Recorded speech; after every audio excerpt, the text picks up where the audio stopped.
Yes. So, Oh. yes. I'm actually gonna ask you a question later about it, but Go ahead, ask it now. No, let's do it now, right? Go Alright. ahead, yeah. well, of course, I lost a loved one. Yeah. Can you tell me what did you do to actually surpass those struggles? You were close to it. Because when I lost my dad, everybody knows how close I was to him, right? Yes. I will tell you that he passed away in the year 2000, in the month of September, the month that I'm doing my 40th anniversary concert. I know he's gonna be there. And the pain, which is so sharp, the stabbing pain you feel now, this was recent ba? Yes. Yeah, okay. It will die down. It won't go away, but it will end up to be a dull ache. And the memories, the happy memories, will later on, overpower all the stabbing pain. It will be a very dull ache, but it will be the happy memories that will later on be on top. So just wait for that time, but know that you now have an angel in heaven. I know my father's always there. He always comes to me in my dreams. And recently, my mom and dad have always come to me. I was saying, Mom, I want to talk to Dad because I was close to Dad. And it's always in our old house. And it hurts me because I love that house. And a few nights ago, I said, I was hugging the wall. And I just came from my dad and mom. Parang we had just sold the house because we sold it just before my mom passed. And I hugged the wall and I said, help me to someday buy you back. So, but I don't know why. It's the important people and things in my life. The biggest, like my house in Mandaluyong. Before, I dream about it still with a different interior because I wasn't very happy always with the interiors. But going back to your father, I make you aliw. No, that love that you shared, he brought it with him. You can't bring anything He's material. doing a lot of things for me. You see? You can feel that? Yeah, Yes. because my dad's the same. When he passed, he did a lot of things for my kuya and me. And he did more first for my brother and then me. Because I said, why always kuya? I said. No, but here, I'm Christian. So I don't know. We all believe in the same God. Mostly if you're from the Philippines, you're either Catholic or Christian, or you're Muslim. But mostly we're Christian, right? So I don't know if, because I read this book in one sitting and it really helped me. The title is Heaven is for Real. It was by a little boy who died and went to heaven. It so happened that his father is a Was made pastor. into a movie. Yes, it was made into a movie, but read the book. There's nothing like the book. Okay. Because this little boy, you can Google him, his name is Colton, the guy from Heaven is for Real. On CNN, he was interviewed.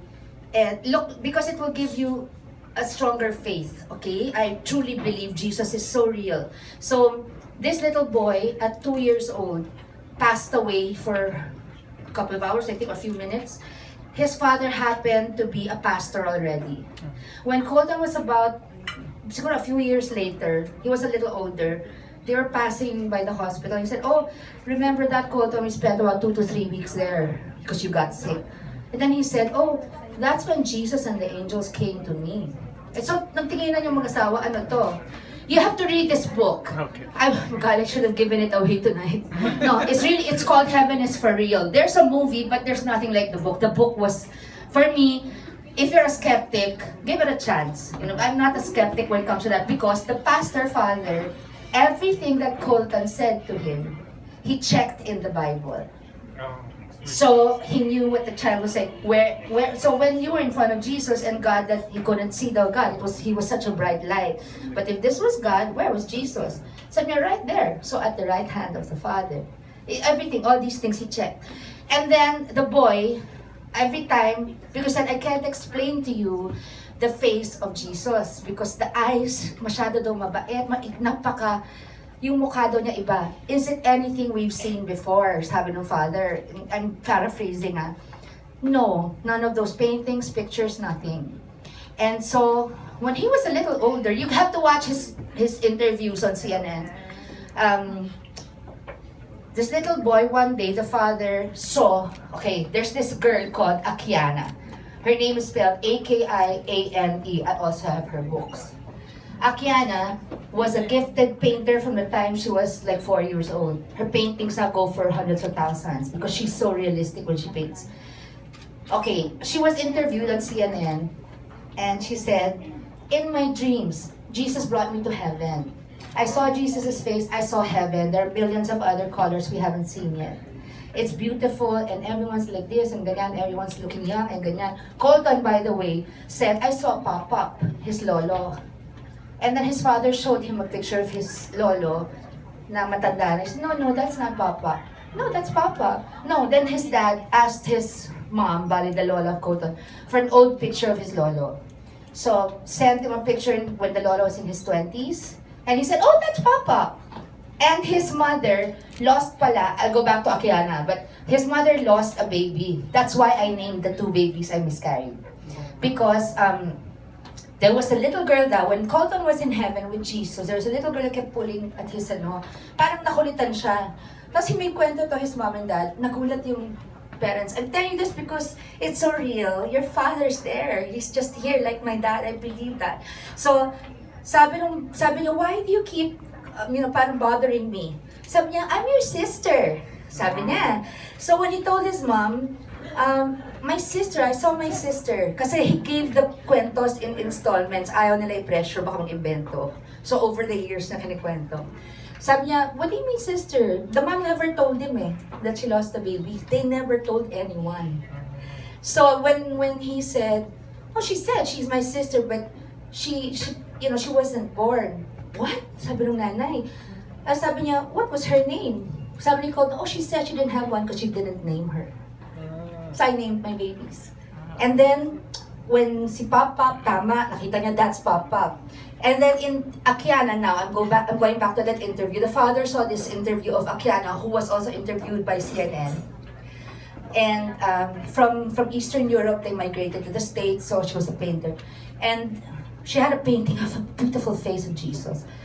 And when it was shown, muna she had paintings of heaven, and then Jesus. The father paused it. They said, Colton, come here. When Colton came down, said, yes, Dad. What about this? Kasi naging what about this? Oh no, that's not Jesus. Yung ganon. What about this? No. That day, he said, come here. So, they paused on the painting of Akiana, of Jesus. When Colton saw, he stopped. And he said, that's him. So, Akiana and Colton did not know each other. But apparently, both of them saw him. So, I really believe, you know what? 40 frigging years. I've had how many downfalls? I don't know why I'm still here. Okay? I can only attribute that to God. Nobody, no human being could have planned it this way. I will humble myself anytime before Him and say, no matter how much money I could have spent to say, can you build me up so that... No. I could never have done anything this far without God. This was God's plan. Every time I tried to retire, He gave me something big. I said, oh, okay, meron pa po ba? So I always, you know what? Read that book. Let it give you strength. Let it give, you know what? Faith is reading what you cannot see. It's belief in what you cannot see. And then when you believe in that, you will know there's a heaven. And I suppose your father was a really good man. Otherwise, you wouldn't love him this much. Sometimes, but yeah. No, God is so super duper. God is so, He's infinitely wiser. So let's not, even if your dad, my dad had, I don't know, 20-something children. I don't know if I vet them all, but he was a good man. And he believed in God.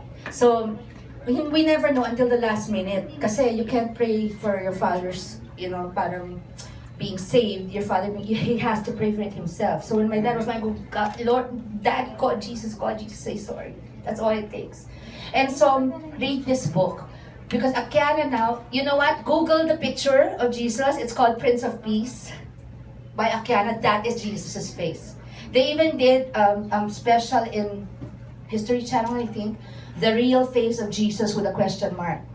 Some experts got it from the Shroud of Turin. Frankie memorized the show from beginning to end. She would, say it, make it kwento.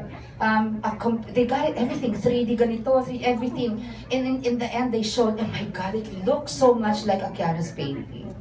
So this is, ako, I'll look for let it, yes, you know what, read it right away, and then you will know your Father's right with you and that you'll see each other again. And always pray to Jesus first. Don't pray to your dad, just talk to him. When I talk to my dad, I'm not praying to him. I pray to God and I say, I talk to dad. So you will get over it, not in the way that you get over, let's say, an ex. You will get over it in the way that, in the end, you will realize that we're all dying.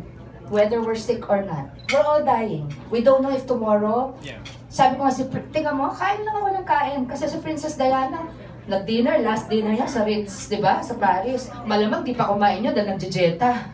Paglabas, mababanggalan pala. You never know di ba? I loved her. I know where I was. Exactly, I was crying. So, you will, that pain will end in a very dull throbbing.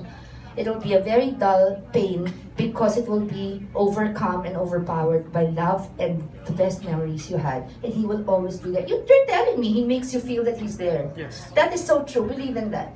And that's only because God allows it. It's not, when people die, they don't appear before you with bells and whistles. Di naman maarte si Lord. So, pag ganyan, you will, I'm sure, I always think, especially after He died, do you know He didn't leave me? It was so like my dad to choose to die at this time. I was 6 months pregnant after having lost 2 babies. I was pregnant with Frankie. And it was so like him to leave me with something just as special to look forward to. So I could not do anything to myself. I couldn't, cry myself to death. I couldn't, because I was so scared to lose my baby again. But imagine, after the second trimester, that was when he died. Yung mas medyo safe na yung baby after the first trimester.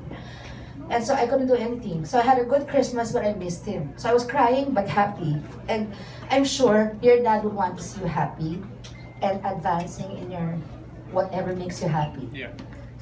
Diba? Yes. You do whatever you think would make him proud, that you also love to do. Don't force yourself to do it, okay? And to juggle. Yes, you will. And you know what I did? Even in my tragedies in my life before, and then especially when my dad died, I used work as a distraction. So if you use work like that, you have a focus. So you kind of are distracted from the pain for a while. And then entertain yourself. Be with friends. Do not allow yourself to be alone. That's when Satan will send his to make you gulo and make you feel depressed and want to kill yourself. This is what he does. He destroys, steals, and kills. So don't let him do any of that. Be with people who will be a blessing to your life. People that make you happy, people that make you smile, things you love to do, go on vacation, watch movies that are funny, things that will make your spirit come alive. And then realize that there were things also that you did without your dad when he was alive that made you happy. Yes. Just keep doing those things. And always, he's there and that you'll see each other again. Okay? And read that book. Thank you so much. Yeah, please Google CNN later. Heaven is for real. I'll buy the... Yeah, if you have a PDF. Kindle, Yeah. it's available. So in 1 minute you'll have it. Okay, Heaven is for real, and then Akian in CNN. Usually it's connected. Google the painting of Jesus. It's called Prince of Peace. Okay, because that will come out. I even have cards and a framed picture of that. Thank you so Thank much. you so much. And congratulations! You see, maybe your dad said, get this number. Oh. See? I hope Thank you. what a question. I hope my answer blessed you all. So, if you're going through anything, I hope it blessed you, one way or another.